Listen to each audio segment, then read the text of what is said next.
E aí, povo, tudo bem? Hoje eu gostaria de estar falando com vocês sobre fome e sede. Fome e sede.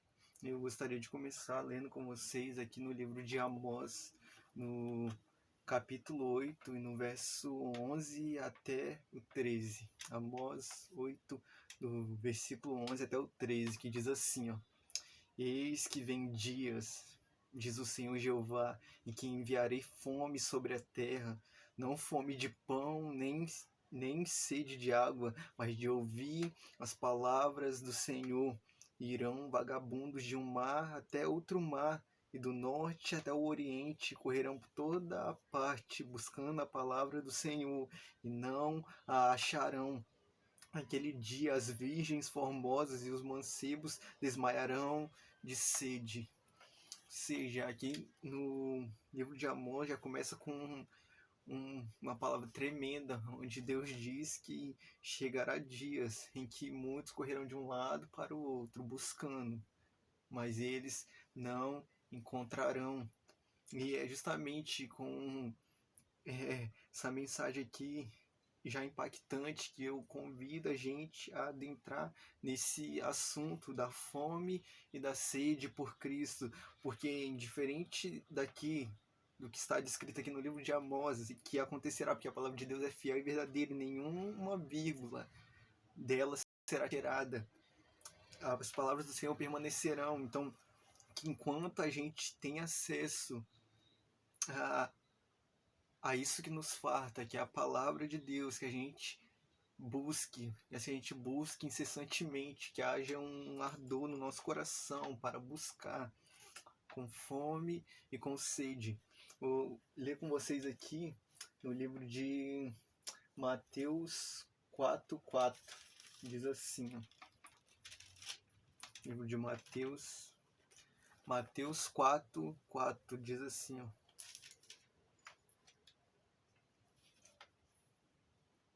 Mateus 4:4.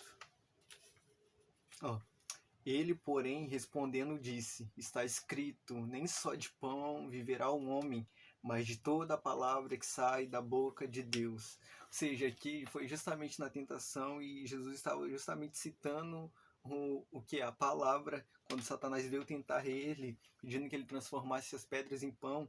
Ele mostrou que não a fome do ser humano, o que mantém o ser humano vivo, na verdade, não é apenas o pão ou alimento terreno. E ele citou justamente o livro de Deuteronômio, que eu gostaria de ler com vocês só para fixar mais, que as palavras de Jesus lá, combatendo a Satanás, quando nosso Senhor Jesus foi tentado, ele citou Deuteronômio 8:3, que diz assim, ó: E te humilhou e te deixou ter fome, e te sustentou com maná, que tu não conheceste, nem teus pais o conheceram, para te dar a entender que o homem não viverá só de pão, mas que de tudo que sai da boca do Senhor viverá o homem. Ou seja, lá no Velho Testamento, quando Deus tirou o povo da terra do Egito, e muito para o povo murmurar, o povo ele vagou no deserto 40 anos, e durante esses 40 anos eles viram as maravilhas e o poder do nosso Deus. Então, quando eles murmuraram, dizendo que pô, lá no Egito a gente tinha algo para comer e aqui no deserto não, então eles iam até Moisés e blasfemavam, dizendo, tipo, nossa, você trouxe a gente de lá para morrer aqui.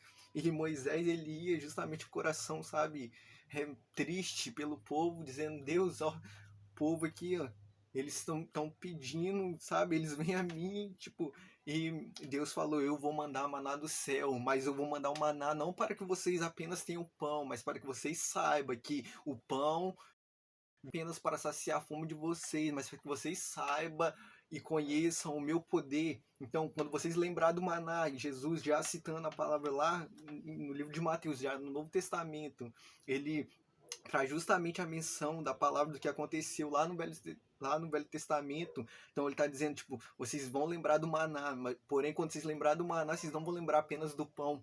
Vocês vão lembrar do poder de Deus, que no próprio Deuteronômio 8, no verso 3, está dizendo que vocês conhecerão que não só de pão viverá um homem, mas de toda a palavra que sai da boca de Deus. Então, que já traz um aspecto de se a gente tem fome, a gente deve buscar aquilo que nos sacia. O que nos sacia é a palavra de Deus. Eu vou com vocês agora no livro de Jeremias. Jeremias 15 diz assim, ó.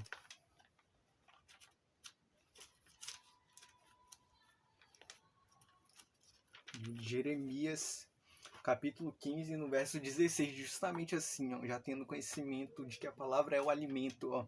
Jeremias disse no capítulo 15, no versículo 16: achando-se as tuas palavras, logo as comi, e a tua palavra foi para mim o gozo e a alegria do meu coração, porque pelo teu nome me chamo, ó Senhor, Deus do exército. Ou seja, ele estava dizendo, eu comi as tuas palavras, sabe? Eu trouxe as tuas palavras para dentro de mim e isso foi como um gozo e alegria no meu coração. Vou ler com vocês também em Jó 23. E este momento aqui de Jeremias, ele estava aflito e intercedendo ainda pelo povo que seria levado cativo. Livro de Jó. Jó 23:12 diz assim, ó, Jó capítulo 23, no versículo 12 diz, ó, do preceito de seus lábios nunca me apartei, e as palavras da sua boca prezei mais do que o meu alimento. Ou seja, aqui esses dois homens, eles tinham conhecimento de que o alimento mais importante não era aquele que farta a carne. Todo ser humano tem fome e nós temos até um mecanismo que nos lembra de que devemos nos alimentar. Porém, estes homens, e aqui Jó, no momento de agonia, de aflição, ele estava dizendo que as palavras de Deus era a coisa mais importante, que ele as prezava mais do que o próprio alimento, porque como a gente já viu na palavra de Deus, o alimento não é apenas o pão, o alimento verdadeiro é a palavra de Deus. E esses homens citando isso, ou seja, eles já estavam no conhecimento de que o alimento do ser humano não é apenas o pão terreno, mas é o pão celestial. E vou ler com vocês em Provérbios, agora um outro aspecto do alimento. Provérbios 16:24 diz uma coisa interessante aqui. Ó. Provérbios 16, verso 24 diz assim, ó: favo de mel são as palavras suaves, doces para a alma e saúde para os ossos. Porém, para vocês entenderem o contexto, vou ler o verso 23 também, que precede o 24, lógico. O coração do sábio instrui a sua boca e acrescenta a doutrina aos seus lábios. Ou seja, aqui estava dizendo que as palavras suaves, elas trazem vida, elas são como alimento para o ser humano. Porém, como que essas palavras podem chegar a esse ponto de alimentar o ser humano? Aí vem o verso 23, a gente compreende que, ou seja, sabe, ele instrui a sua boca. Então, como que as palavras que saem da nossa boca podem ser alimento para as pessoas? É quando a gente as instrui segundo os ensinamentos do nosso Deus. E aí, vou ler com vocês agora em Mateus 5:6. Mateus 5, e no verso 6 diz assim, tendo conhecimento de que a fome não é só de pão. Aqui em Mateus a gente vai entender, ó, Mateus no capítulo 5, no verso 6 diz assim, ó, bem-aventurados que têm fome e sede de justiça, porque eles serão fartos. Ou seja, a fome, como já disse, não é apenas fome de pão. Então Deus aqui no Sermão da Montanha estava dizendo que vários tipos de pessoas são bem-aventuradas e uma delas é aqueles que têm fome e sede de justiça. Se a gente lê em 1 Pedro, no capítulo 3, no verso 18, a gente vai entender porque quem tem fome e sede de justiça será farto. 1 Pedro, capítulo 3, no verso 18, diz assim, ó, porque também Cristo padeceu uma vez pelos pecados, olha, o justo pelos injustos, para levar-nos a Deus, mortificado na verdade, na carne, mas vivificado pelo Espírito. Ou seja, quem tem fome, quem tem sede de justiça, quem é o único justo? justo é Deus, como a gente vê. Então, quando a gente está buscando a justiça, na verdade, é outras palavras de dizer que a gente está buscando a Deus, porque Ele é justiça. E como Ele se entregou por nós, aqueles que têm fome, têm sede de justiça, nós seremos fartos, porque Ele é justo. E tendo conhecimento disso, que a gente busca, então, o verdadeiro alimento. Vamos ler lá em João, livro de João, no capítulo 6, no verso 27, diz assim, ó. João, capítulo 6, no verso 27, na verdade. João 6, 27 diz assim, ó. Trabalhai não pela comida que perece, mas pela comida que permanece para a vida eterna, a qual o Filho do Homem vos dará, porque a este o Pai, Deus, o selou. Ou seja, o alimento verdadeiro é Cristo. E ele que já estava dizendo que o Pai já havia selado isso, que ele seria entregue para que nós fôssemos saciados, para que nós tivéssemos a vida. Então, lendo também no livro de João, ainda, no capítulo 6, mas agora no verso 35, diz assim, ó. E Jesus lhes disse, eu sou o pão da vida, aquele que vem a mim não terá fome, e aquele que crê em mim nunca terá sede. Ou seja, mais uma vez, Jesus estava dizendo que ele vai saciar, e é justamente o clamor que eu quero que a gente tenha, seja o clamor fome e sede. Eu tenho fome, eu tenho sede. A gente lê lá em Salmo 107, no verso Salmo 107, no verso 9, diz assim, ó. Salmo 107, versículo 9, diz assim, ó. Pois fartou a alma sedenta, encheu de bens a alma faminta. Ou seja, como o próprio Senhor Jesus diz, que aquele que vem a ele jamais terá fome, jamais terá sede. Aqui no Salmo 107, ele estava dizendo justamente que Deus farta a alma faminta, e é justamente esse o clamor que eu quero que, sabe, cresça dentro de nós, esse clamor de que Deus, ele pode fartar a nossa fome e a nossa sede. Então, que a gente tenha essa fome, que a gente tenha essa sede, que a gente clame, que a gente busque por ele, que a gente lê, voltar lá para o livro de João. Livro de João, no capítulo 6 ainda, agora no verso 48 até o 59, diz assim, ó, João 6, no verso 48 ao 49. Na verdade, eu vou ler o 47 também. João, capítulo 6, do verso 47 até o 59, diz assim, ó. Na verdade, vos digo que aquele que crê em mim tem a vida eterna. Eu sou o pão da vida. Vossos pais comeram maná no deserto e morreram. E este é o pão que desce do céu, para que dele comer não morra. Eu sou o pão da vida. Eu sou o pão vivo que desceu do céu. Se alguém comer deste pão, viverá para sempre. O pão que eu der é a minha carne, que eu darei pela vida do mundo. Disputavam, pois, os judeus entre si, dizendo, como nos pode dar este a sua carne a comer?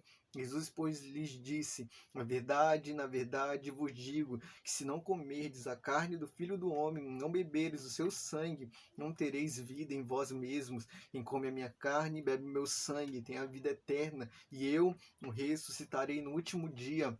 Porque a minha carne verdadeiramente é comida, e o meu sangue verdadeiramente é bebida. Quem come a minha carne e bebe o meu sangue permanece em mim e eu nele. Assim como o Pai que vive me enviou, e eu vivo pelo Pai, assim quem de mim se alimenta por mim. Este é o pão que desceu do céu. Não é o caso de vossos pais que comeram maná e morreram. Quem comer este pão viverá para sempre. Ele disse essas coisas na sinagoga, ensinando em Cafarnaum. Ou seja, aqui Jesus traz justamente, enfaticamente, quem é o alimento. Ele é o pão vivo que desceu do céu, e quem dele se alimenta também vive por ele. Então, que a nossa fome nos leve a buscar e a nos alimentar dele, porque nos alimentando dele, nós também viveremos para ele. E aqui, mais uma vez, ele cita a passagem lá de Deuteronômio, dizendo, ei, seus pais, eles comeram maná lá no deserto, mas como a gente sabe, muitos deles murmurou, então por isso que Deus fez descer o maná do céu e mostrou eles o poder de Deus. Falou, vou mostrar o meu poder a eles, e por isso que eles vagaram 40 anos, não só como algo de dificuldade para chegar na Terra Prometida, mas porque durante esses 40 anos caminhando, eles veriam o poder de Deus. E Jesus citou justamente mais uma vez, dizendo, ei, eles comeram lá o maná, mas eles morreram, porém quem comer do pão da vida, que sou eu, este não morrerá, este viverá para sempre. Então que a gente entenda, quando a gente tem fome, quando a gente tem sede, a gente vai buscar aquilo que sacia a nossa fome e aquilo que sacia a nossa sede. Então, que a gente tenha o conhecimento que Jesus é o pão da vida e ele também é a água da vida, que a gente vai ler aqui em João 4:14, diz assim, ó, João 4:14. Mas aquele que beber da água que eu lhe der, nunca terá sede, porque a água que eu lhe der se fará nele uma fonte de água que salte para a vida eterna.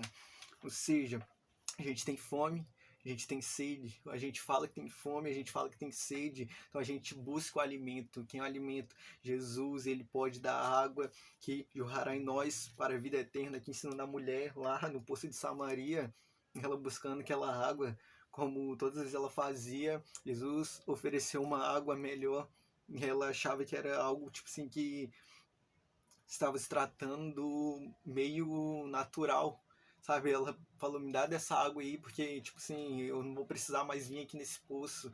Porém, a água que o nosso Senhor Jesus nos dá é a água que faz jorrar para a vida eterna, que nos leva para Deus. Então, que a gente busque com essa fome, com essa sede, que a gente tenha o conhecimento de que o único que pode nos saciar é aquele que é o alimento, quem é o pão da vida, Jesus, quem é a água da vida, Jesus, ele dá a cada um. Se a gente lê lá no livro de Apocalipse 3:20, diz assim, ó. Mas antes de falar, de ler, na verdade, o verso do Apocalipse 3 e no capítulo 3, versículo 20, queria comentar com vocês que eu estava escutando justamente uma música, a canção Ser Mudado, do Alessandro Vilas Boas. Não sei se você conhece, é uma canção linda. E aí foi justamente ouvindo ela, e chega uma parte que ele fala, eu não trouxe nada para a mesa, apenas uma fome e uma sede. Apenas uma fome e uma sede. Quando eu ouvi essa canção, veio justamente isso, sabe? A fome e uma sede, e me impulsionou a meditar, na fome e na sede dentro da palavra de Deus, e por isso dessa mensagem. E aí o que é interessante dessa canção, que ele dizendo, eu não trouxe nada para a mesa, apenas uma fome e uma sede. E aí eu vou ler com vocês aqui em Apocalipse 3, no verso 20, diz assim, ó, eis que estou à porta e bato. Se alguém ouvir a minha voz e abrir a porta, entrarei em sua casa e com ele cearei e ele comigo. Ou seja, essa palavra aqui não estava sendo direcionada para as pessoas que estão distantes. Essa daqui é uma das cartas que Deus deu a João e mandou que ele endereçasse algumas igrejas. E essa daqui especificamente foi endereçada à igreja de Laodiceia, como traz o título aqui. Então Jesus está dizendo, ei, eis que estou à porta e bato. Se alguém abrir, eu entrarei e cearei com ele, e ele comigo. E aí justamente vem essa canção, eu não trouxe nada para a mesa, apenas uma fome, uma sede. Muitas vezes quando a gente já tem essa fome, já tem essa sede, a gente caminha para cear com Cristo, a gente se dá conta que a gente não tem nada nas nossas mãos, a gente não tem nada para oferecer. E muitas vezes a gente leva a isso como, ei, eu não posso então sentar à mesa, eu não tenho nada nas minhas mãos, eu só tenho fome, eu só tenho sede. Porém, é justamente ao contrário, tendo conhecimento de que a gente não tem nada nas nossas mãos, é justamente a coisa que deve nos levar a permanecer sentado na mesa, porque nós não temos nada, mas Ele é tudo e é Ele que pode nos saciar. Então, que você tenha conhecimento, sabe? Quando você se dá conta que você não tem nada nas mãos, na verdade, nenhum ser humano tem para oferecer, mas que Cristo é o pão da vida, Ele dá a cada um. Então, que isso não te impeça de sentar à mesa, que isso não te leve voltar, falar, não, eu tenho fome, eu tenho sede, mas eu vou ficar aqui, eu não vou sentar à mesa, não. Cristo ele nos chama, ele chama, ei, abre teu coração, porque se você abrir, eu vou cear contigo, ei, e você ceará comigo, e é isso que ele quer. E aí, falei que isso daqui foi endereçado a uma igreja. Talvez você está falando, nossa, eu talvez agora não estou, sabe, em nenhuma denominação, eu apenas acredito, ou talvez eu estou distante, mas essa fome, essa sede, ela não é específica para aqueles que já estão. Na verdade, o passo principal para que a gente tenha fome, a gente tenha sede, que a gente reconheça o nosso estado, que a gente somos indignos, mas que o que é digno, que é justo, ele morreu por nós e ele quer. E ele convida a todos a ceiar. Se a gente lê em Apocalipse, lá na última folha, no último capítulo de Apocalipse, Apocalipse 22, no verso 17, diz assim, ó, muito interessante, ó, o Espírito e a esposa dizem vem, e quem ouve diga vem, quem tem sede, venha, quem quiser, tome de graça da água da vida. Ou seja, ele começa dizendo para a igreja, quem é a esposa de Cristo? É a igreja. Diz, a esposa e a igreja dizem vem, ou seja, chamando a presença do noivo. E quem ouve, quem está ouvindo as palavras, diga vem. Porém, aqui no verso final, ó, quem tem sede, venha. Mas aqui ainda nesse verso final ele diz, ó, e quem quiser. Quem quiser, venha e tome de graça da água da vida. Ou seja, se você tem fome, se você tem sede, não é por merecimento, não é por ter algo nas mãos, mas é porque ele é bom, e porque ele deu a vida, porque ele deu a vida, a gente pode cear com ele agora. E essa ceia que a gente tem com ele é se alimentar dele, se alimentando dele, a gente viverá eternamente, diferente das pessoas que comeram maná lá no deserto e morreram. Ele diz, ei, quem comer do meu alimento, daquilo que eu der, este viverá para sempre. E o mais interessante é que a gente viverá para sempre com ele, sabe? E se assentar à mesa não é algo que a gente fará e depois que a gente vai se distanciar dele. Geralmente, quando se reúne para um banquete, ou seja, uma festividade, as pessoas se reúnem ali no banquete e depois cada uma segue seu rumo para suas casas, sei lá, lugares diferentes. Porém, com Cristo não, a gente ceará com Ele e a gente ceará com Ele eternamente. É isso que Ele quer, sabe? O desejo dele é que ninguém se perca. Ele quer saciar todos. Porém, que a gente tem essa fome, sabe? Que a gente tem essa sede, porque o alimento, ele está lá. Quem é o pão da vida? Ele diz, eu sou o pão da vida. Quem é a água da vida? Ele é a água da vida. E Ele não quer nos privar dessa água, nem desse alimento. Muito pelo contrário, ele se entregou por nós. Então, que surja um clamor em nós, um clamor de rei. Senhor, eu quero a tua presença, Senhor, eu tenho fome de ti, tenho sede de ti, que a gente busque incessantemente, não como algo corriqueiro, não diferente da fome que a gente tem em momentos específicos, que a gente se alimenta aqui, depois passa um tempo, se alimenta, não, que a nossa fome, que a nossa sede por Cristo seja algo constante, que a gente busque incessantemente, a todo tempo, em todo lugar, sabe, não seja algo que, aqui eu busco com fome, com sede, mas em determinado local não. Não, que a nossa fome por Cristo seja constante, independente do lugar que a gente esteja. Que você saiba que o amor dele por ti é imenso e nada pode apagar esse amor. E por ele nos amar dessa forma, nós podemos cear com ele. Espero que essa palavra fique no teu coração, que você busque meditar por você mesmo, porque como sempre falo, a gente tem livre acesso, só a gente pedir que o Espírito Santo do nosso Deus, que habita em nós, ele nos esclarece. Então medite por você mesmo, sabe? Busque, peça entendimento, que ele te esclarecerá. Que a paz de Deus, da do nosso Senhor Jesus, fique com todos nós até a consumação dos séculos. Valeu, tchau.